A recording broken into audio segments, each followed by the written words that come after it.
This year, the 15th of January 2013, a date that will live in infamy. The Department of Agriculture and the Department of Health were told by the Food Safety Authority of Ireland that horsemeat had been found in beef. The Food Standards Agency was also alerted on the same day.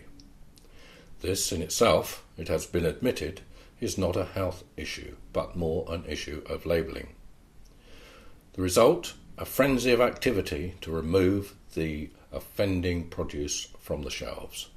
To apportion blame for the problem had the effect amongst the general public of stimulating a debate about what is in food. More importantly, is the food we eat healthy for us?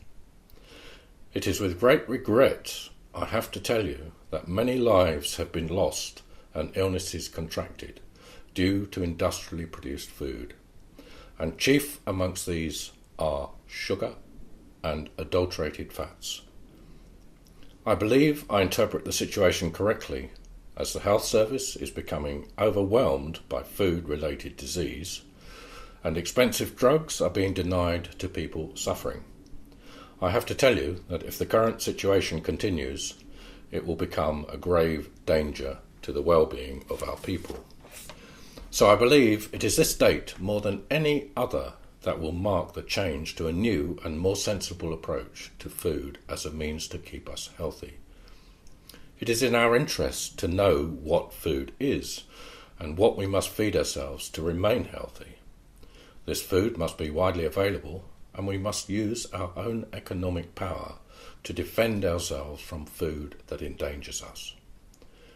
We are alive because of complicated chemical reactions to the world around us, but chiefly to the response of the body to the food it consumes.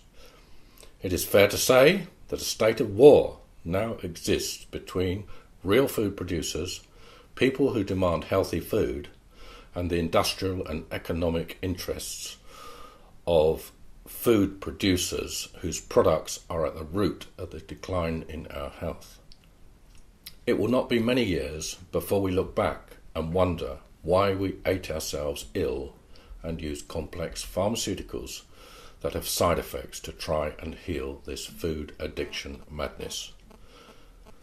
So, what can we do? Well, it's not possible to eat as a Paleolithic man, but the best chance of keeping well is to use your modern day spear, your credit card, to purchase food similar in character to that Stone Age regime. There we are. That is my speech from the first anniversary of the horsemeat in beef scare.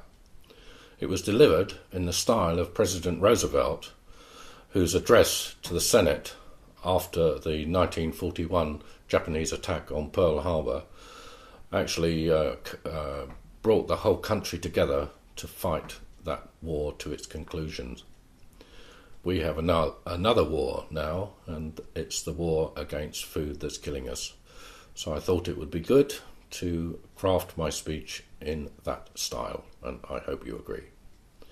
This is Durwin Banks from the Linseed Farm